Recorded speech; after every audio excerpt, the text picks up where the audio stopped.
Iran की Hormuz वाली शर्त को लेकर व्हाइट हाउस में गहमा गहमी है। ईरान ने अमेरिका के सामने एक नई डील का प्रपोजल पेश किया।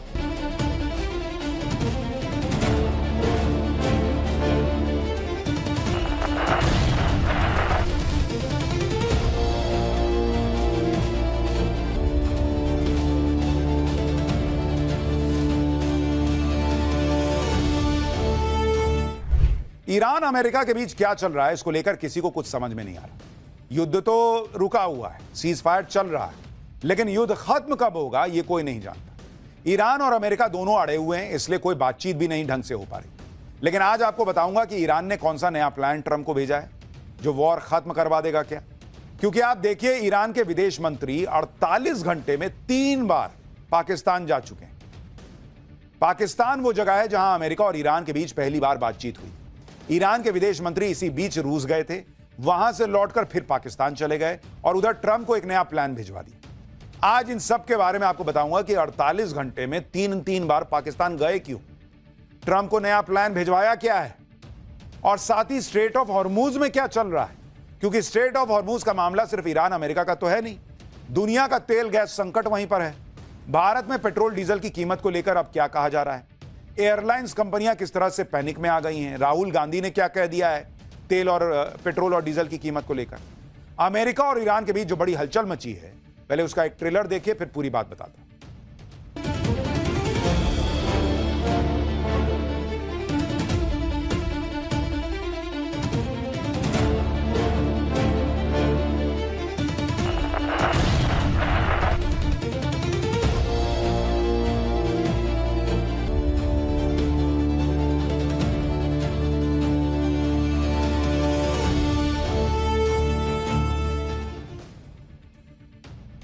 ईरान अमेरिका के युद्ध को 2 महीने हो रहे हैं। पूरी दुनिया अब हाथ जोड़ रही है कि किसी तरह युद्ध फाइनली खत्म करो यार, तेल गैस की सप्लाई पहले जैसी हो तो राहत मिले।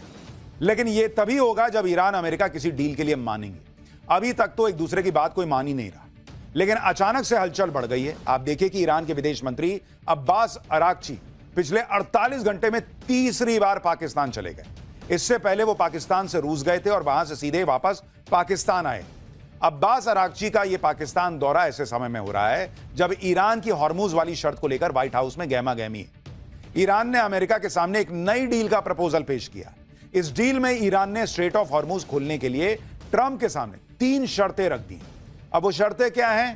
पहली शर्त ईरान ने रखी है कि अमेरिका को ईरान और उसके बंदरगाहों पर लगी पाबंदियां हटानी पड़ेगी। दूसरी शर्त, अमेरिका को मिडिल ईस्ट में युद्ध खत्म करना पड़ेगा। और तीसरी शर्त, ईरान के परमाणु कार्यक्रम पर अभी कोई चर्चा नहीं होगी। युद्ध खत्म होने के बाद कूटनीतिक तरीके से इसका सल्यूशन निकाला जाएगा। यानी ईरान जो पहले कह रहा था कि मेरा खर्चा भी तुम भरो, सारा रिपेयर तुम करो, वो सब अब छोड़ के इन 3 शर्तों पर आ गया है। ईरान ने अपने न्यूक्लियर प्रोग्राम पर झुकने से एक बार फिर इनकार कर दिया, लेकिन कह रहा कि हम बातचीत करेंगे, अभी नहीं करेंगे, पहले बंद करो फिर बात करेंगे। और अब इस बात की थोड़ी बहुत गुंजाइश बन रही है कि ट्रंप ईरान की पहली 2 शर्तें भले मान लें, लेकिन न्यूक्लियर प्रोग्राम वाली तीसरी शर्त क्या ट्रंप मानेंगे, यह बड़ा सवाल है। हालांकि ईरान के नए प्रपोजल पर व्हाइट हाउस में चर्चा हुई है। ट्रंप ने एक मीटिंग ली है जिसमें सेना और सिक्योरिटी मामलों के कई सीनियर अधिकारी मौजूद थे। कहा जा रहा है कि ट्रंप को इस प्रपोजल में जो बात सबसे ज्यादा खराब लगी वो ये कि ईरान ने अपने न्यूक्लियर प्रोग्राम पर कोई बात ही नहीं की। हालांकि ईरान के प्रस्ताव पर ट्रंप की टीम ने विचार किया है और यह बहुत बड़ी बात है। सुनिए व्हाइट हाउस की प्रवक्ता ने क्या बताया।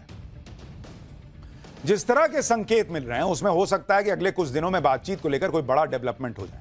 ईरान हॉर्मूज स्ट्रेट खोलने के लिए तैयार है, यह ट्रंप के लिए बड़ी बात होगी, क्योंकि ट्रंप ने सोचा नहीं था कि वो युद्ध करेंगे तो ईरान हॉर्मूज को सबसे बड़ा हथियार बना लेगा।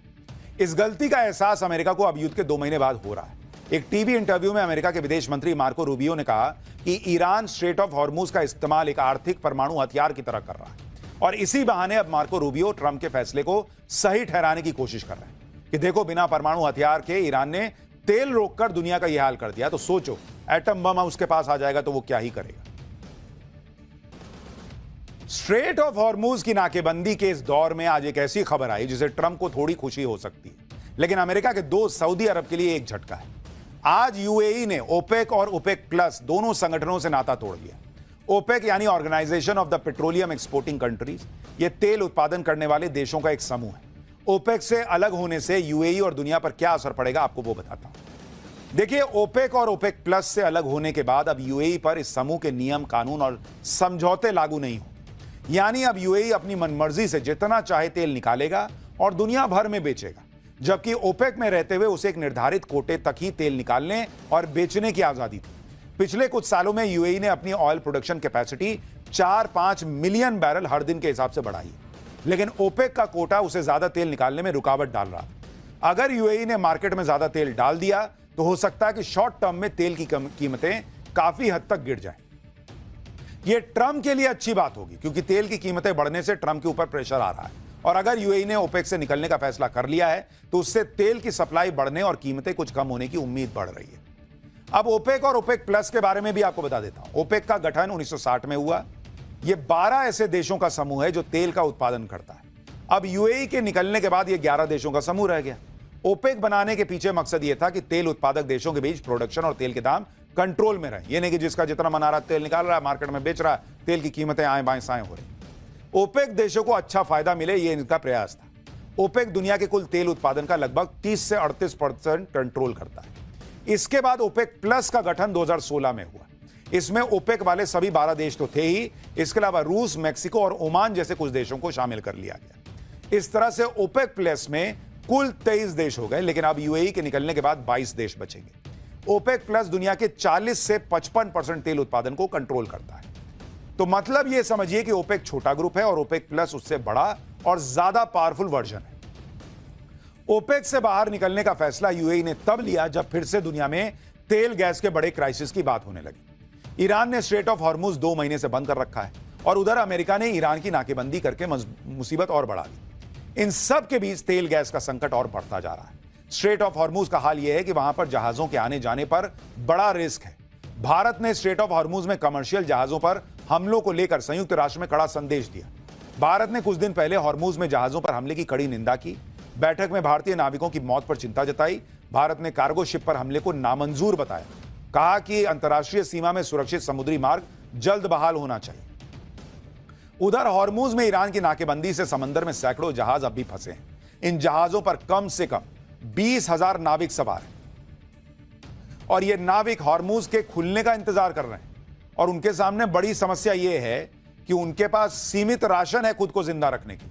अगर ईरान ने जल्द ही हॉर्मुज नहीं खोला तो बिना खाना पानी इन जहाजों पर मौजूद 20,000 क्रू की जान जो है वो आफत में आ जाएगी। उधर हॉर्मुज को लेकर ईरान, अमेरिका भिड़े हुए हैं, पूरी दुनिया परेशान है। इधर भारत में पेट्रोल डीजल की कीमतों को लेकर फिर चर्चा बढ़ रही है। सरकार ने पहले खंडन किया था कि भाई तेल और पेट्रोल की कीमतें नहीं बढ़ेंगी, लेकिन तेल की कीमतें बढ़ने की आशंकाएं फिर से जताई जा रही हैं। नेता प्रतिपक्ष राहुल गांधी ने सीधे सीधे कह दिया है कि 5 राज्यों के चुनाव होने के बाद मोदी सरकार तेल की कीमत बढ़ा देगी। राहुल गांधी ने ट्वीट किया कि चुनावी राहत खत्म, महंगाई की गर्मी तैयार। 29 अप्रैल के बाद देखिए पेट्रोल डीजल सब महंगे होंगे। जब तेल सस्ता था मोदी सरकार ने अपना मुनाफा रखा, अब महंगा है तो बोझ आप पर डालेगी। सस्ते की लूट मचाती सरकार, जनता को बस महंगाई की मार।